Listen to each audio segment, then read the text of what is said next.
అక్కడి నుంచి దొరికిన ఆశీర్వాదంతోనే ఇవాళ ఇక్కడ నిలబడ్డా. మా కులదైవం పెద్దలు మా నాన్నగారు చేసిన కార్యక్రమాన్ని ఏడుకొండల స్వామి దగ్గర ప్రత్యేకంగా మా కుటుంబం తరఫు నుంచి అక్కడ దొరికిన ఆశీర్వాదంతో మా నాయన ఎమ్మెల్యే అయిండు, మంత్రి అయిండు, ప్రజలకు సేవ చేసే ఒక అవకాశం దొరికింది. మా తమ్ముడు ఎంపీ అయిండు, మా తమ్ముని కొడుకు ఇప్పుడు ఎంపీ అయిండు. ఇవాళ నాకు ప్రజలందరూ ఇచ్చి అవకాశం ఇచ్చి మంత్రిగా చేసిర్రు. నేను ఎమ్మెల్యే అయినా ఇదంతా ఏడుకొండల స్వామి ఇచ్చిన ఆశీర్వాదము.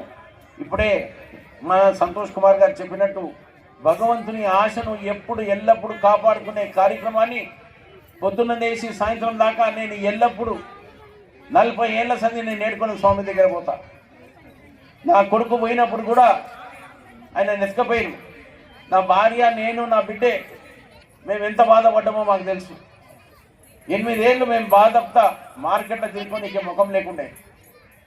ఆ సోలోకంలో ఉన్నప్పుడు నా భార్య చాలా బాధపడ్డది. అందుకోసం ఏడుకొండల స్వామి దగ్గర పోయి తీసుకున్న ఆశీర్వాదంతో ఇవాళ మేము ముంగట వచ్చి నిలబడి మీకు సేవ చేసుకునే ఈ కార్యక్రమాన్ని నేను మీకు ఎందుకు చెప్తున్నానంటే, జనాలకు దేవుని మీద ఉన్న భక్తిని ఎల్లప్పుడూ అదే మీకు ధైర్యం ఇస్తుంది. అదే మాకు ధైర్యం ఇచ్చి ఇవాళ నిలబడే అవకాశం దొరికింది. నేను ప్రజలకు మళ్ళొక్కసారి విజ్ఞప్తి చేస్తున్నా, ఇటువంటి కార్యక్రమాలు వచ్చే 5 ఏళ్ళు కాదు, మేము బతుకున్నంత కాలం మీ అందరికీ చేస్తానని మీ అందరికీ మాటిస్తున్న సోదరులారా.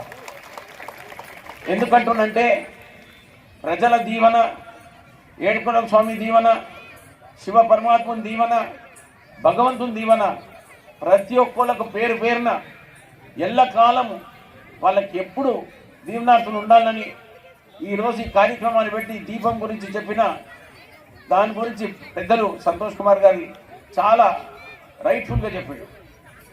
ఈ మూఢనమ్మకాలను పక్కకు పెట్టండి.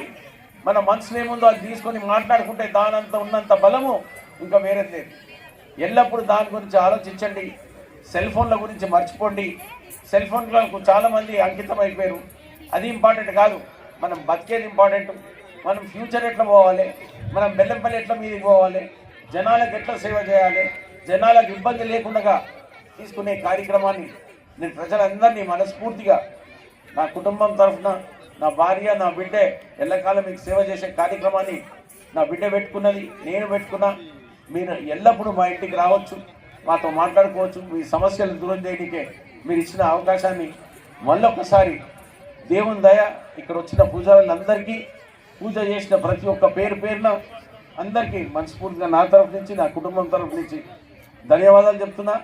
ప్రజలందరికీ మళ్ళొకసారి విజ్ఞప్తి చేస్తున్నా, ఇటువంటి కార్యక్రమాలు చేసుకొని మనశ్శాంతి పొందుకుందామని మళ్ళొకసారి కోరుకుంటూ, మీరు ఇచ్చిన అవకాశాన్ని మనస్ఫూర్తిగా స్వామి గారు మిమ్మల్ని, మీ ఎంబడి వచ్చిన బృందానికి, మీ అందరికీ నా తరఫు నుంచి, నా కుటుంబం తరఫు నుంచి అందరికీ పేరు పేరున మళ్ళొకసారి చేతులు జోడించిన సోదరులారా, thank you very very much.